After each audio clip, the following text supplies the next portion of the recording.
BPL এর গতিতে চলবে, রিমা খারলানের গতিতে চলবে, সাকিব ভাইকে সাথে নিয়েই হয়তোবা থাকবে। ঢাকা ক্যাপিটালস ডেফিনেটলি আগামী বছর খুব সুন্দর টিম করবে।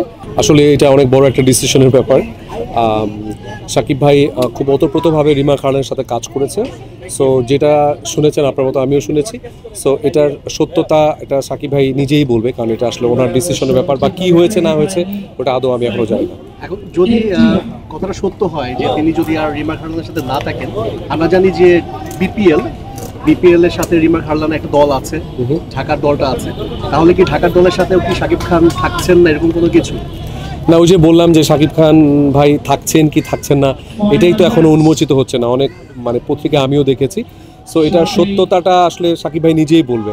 হ্যাঁ, আর রিমার্কের সাথে তার সম্পর্ক শেষ হয়েছে সেটা আমরা বলছি না, কারণ রিমার্কের সাথে সাকিবের সম্পর্ক আগেও ভালো ছিল, এখনো ভালো আছে, ভবিষ্যতে সুসম্পর্ক থাকবে। আর আপনার কোশ্চেনের অ্যান্সার যদি দেই সেটা এখনো প্রপারলি বলা যাচ্ছে না।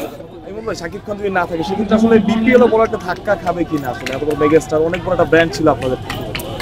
এই যে সাকিব ভাই থাকছে কিনা সেটা আমি বলছি না, বা কি হয়েছে সেটা আমি জানি না, কিন্তু বিপিএল এর গতিতে চলবে, রিমা খারলানের গতিতে চলবে, সাকিব ভাইকে সাথে নিয়েই হয়তোবা থাকবে।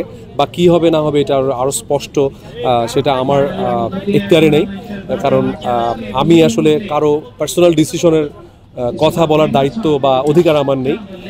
এই জন্য এই বিষয়টা আমি আসলে এড়িয়েই চলছি। সাকিব খানের ইস্যুটা বাদ দিলে বিপিএলের যে কথাটা বলছি, আপনারা নিশ্চয়ই পরের সিজনে এখন থেকে তো পরিকল্পনা চলছে, আমরা শুনতে পাচ্ছি যে অনেকগুলো দল অলরেডি এনশিওর করছে যে তারা থাকছে পরের মৌসুমে। আপনারাও তো সেরকমভাবে কথাবার্তা বলেছি, আপনারা থাকছেন ঢাকার টিমটা আসলে খুব সফলতার সাথে, রেজাল্টের দিকে না হলেও অ্যাটলিস্ট অন্য দিক দিয়ে আমরা খুব সফলতার সাথে একটা টুর্নামেন্ট শেষ করেছি এবং খুব আস্থাভাজনের পরিচয় দিয়েছি। সো এই কারণে ঢাকা ক্যাপিটালস ডেফিনেটলি আগামী বছর খুব সুন্দর টিম করবে।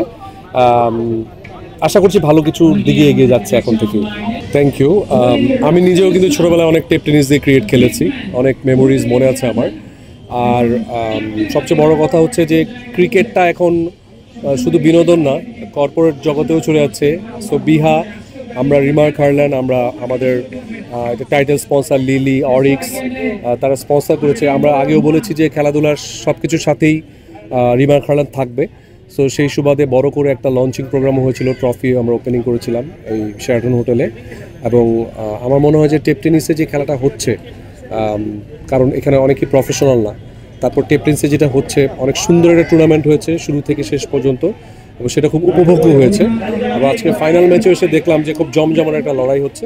সো আমি নিজেও খুব এনজয় করছি। আর রিমা খারলান খেলাধুলার পাশে সবসময় ছিল, আছে এবং ভবিষ্যতেও থাকবে। হ্যাঁ, যে কোনো বড় প্রোগ্রামে আসলে আমাদেরকে দেখা যায় বা আমরা থাকি। আমরা যেহেতু বিপিএলেও ছিলাম, ইভেন প্রিমিয়ার লিগেও ছিলাম আমরা। আর টেপ টেনিস এটা তো একটা আসলে মজা করে একটা খেলা হচ্ছে, সবগুলো হোটেল বড় বড় 5 স্টার হোটেলগুলো। তো এই জন্য টেপ টেনিসের সাথেও আমরা এবার ছিলাম তাদের সাথে।